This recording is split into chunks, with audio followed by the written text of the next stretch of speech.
Hello students, welcome to our channel Karthik Max and Chemtrix. Now in this video, we discuss about 12th standard chemistry unit 7 chemical kinetics. Book back question number 26. The question is, a zero order reaction is 20% complete in 20 minutes. Calculate the value of the rate constant. In what time will the reaction be 80% complete? ஒரு பூஜ்ய வகை வினை 20 நிமிடங்களில் 20% நிறைவுறுகிறது. வினைவேக மாறிலியை கணக்கிடுக. அவ்வினை 80% நிறைவடைய ஆகும் காலம் எவ்வளவு? ஸோ கொஷினில் என்ன சொல்லியிருக்காங்க அப்படின்னு பார்த்தீங்கன்னா, இது ஒரு ஜீரோ ஆர்டர் ரியாக்ஷன் அப்படின்னு சொல்லியிருக்காங்க. இது 20% கம்ப்ளீட் ஆகிறதுக்கு 20 மினிட்ஸ் ஆகுது அப்படின்னு சொல்லியிருக்காங்க. ஜீரோ ஆர்டர் ரியாக்ஷனுக்கான ஈக்குவேஷன் ரேட் கான்ஸ்டன்ட் கால்குலேட் பண்ணுறதுக்கான ஈக்குவேஷன் என்ன அப்படிங்கிறத நம்ம ஃபஸ்ட்டு எழுதிக்கணும். K equal to concentration of A0 minus concentration of A divided by T. இங்கே A0 அப்படிங்கிறது இனிஷியல் கான்சன்ட்ரேஷன் ஆஃப் A அப்படிங்கிறது ரிமைனிங் கான்சன்ட்ரேஷன். இப்போ என்ன சொல்லியிருக்காங்க, 20% கம்ப்ளீட். அப்போ இனிஷியல் கான்சன்ட்ரேஷன்லேருந்து ரிமைனிங் கான்சன்ட்ரேஷனை மைனஸ் பண்ணோம்னா நமக்கு எவ்வளோ கம்ப்ளீட் ஆகிருக்கு அப்படிங்கிறது தெரியும், அப்படி தானே? அந்த கம்ப்ளீட் ஆனது தான் என்னென்னா 20% கொடுத்துருக்காங்க.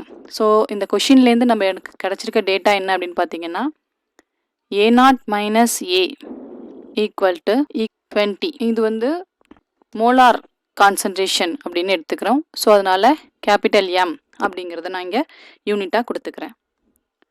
ஸோ டைம் என்ன ஆகுது, 20% கம்ப்ளீட் ஆகிறதுக்கு 20 மினிட்ஸ் ஆகுது. ஸோ இனிஷியலாக வந்து நான் 100%ஆக எடுத்துக்கிறேன். So 100 molar. இப்போ இந்த வேல்யூவை நம்ம இதில் சப்ஸ்டியூட் பண்ணி ஃபஸ்ட்டு ரேட் கான்ஸ்டண்ட்டை கால்குலேட் பண்ணிப்போம். A0 மைனஸ் A அப்படிங்கிறது 20 மோலார் டிவைடட் 20 மினிட்.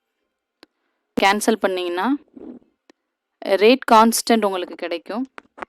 என்ன அப்படின்னு பார்த்தீங்கன்னா 1 மோலார் மினிட் இன்வர்ஸ். 80% கம்ப்ளீட் ஆகிறதுக்கு எவ்வளோ டைம் எடுத்துக்கும் அப்படின்னு தான் கொஷின் கேட்டிருக்காங்க. நமக்கு ஃபார்முலா தெரியும், rate constant equal to concentration of A0 minus concentration of A by T. இப்போ நமக்கு கொஷினில் என்ன கொடுத்துட்டாங்க அப்படின்னா 80% கம்ப்ளீட் அப்படின்னு சொல்லியிருக்காங்க. ஸோ அதனால் இந்த வேல்யூவை கொடுத்துருக்காங்க. ஸோ 80% அப்படிங்கிறத இங்கே நம்ம 80 மோலார்னு எடுத்துக்கலாம். K தான் நம்ம கால்குலேட் பண்ணியிருக்கோம். சப்ஸ்டியூட் பண்ணி டைமை நம்ம ஈஸியாக கால்குலேட் பண்ணிடலாம். K கண்டுபிடிச்சிட்டோம். 1 மோலார் மினிட் இன்வர்ஸ்.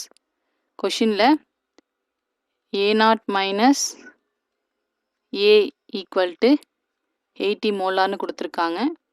டைம் தான் என்னன்னு கேட்டிருக்காங்க. இப்போ இந்த ஃபார்முலாவில் சப்ஸ்டியூட் பண்ண வேண்டியது தான்.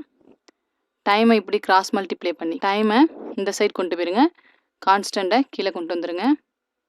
அப்போ time equal to concentration of A0 minus concentration of A0 minus A அப்படிங்கிறது 80 மோலார். நமக்கு தெரியும் 1 மோலார் மினிட் இன்வர்ஸ். இப்போ பாருங்கள், மோலார் கேன்சல் ஆகிடும். 80/1 அப்படிங்கிறது என்ன அப்படின்னு பார்த்தீங்கன்னா 80/1 மினிட் இல்லையா? இது மேலே போனால் மினிட்ஸ்னு மாறிடும். அப்போ 80 மினிட்ஸ். டைம் வந்து 80 மினிட்ஸ். 80% கம்ப்ளீட் ஆகிறதுக்கு எடுத்துக்கொள்ளக்கூடிய டைம் வந்து 80 மினிட்ஸ் அப்படின்னு நம்ம கால்குலேட் பண்ணியிருக்கோம். நமக்கு இந்த கொஷினில் ஒன்று தெளிவாக தெரிஞ்சிக்க வேண்டியது என்ன அப்படின்னு பார்த்தீங்கன்னா, இந்த இனிஷியல் கான்சன்ட்ரேஷன்லேருந்து ரிமைனிங் கான்சன்ட்ரேஷனை மைனஸ் பண்ணால் தான் கம்ப்ளீட்டான கான்சன்ட்ரேஷன் நமக்கு கிடைக்கும். ஓகேவா? ஸோ இது நம்ம இந்த கான்செப்டை புரிஞ்சிட்டோம் அப்படின்னா ரொம்ப ரொம்ப ஈஸியான ஒரு கால்குலேஷன் இது. ஸோ ஸ்டூடெண்ட்ஸ், இந்த வீடியோ உங்களுக்கு யூஸ்ஃபுல்லாக இருக்கும்னு நினைக்கிறேன். யூஸ்ஃபுல்லாக இருந்துச்சுன்னா லைக் பண்ணுங்கள், மறக்காமல் சப்ஸ்கிரைப் பண்ணுங்கள். தேங்க்யூ.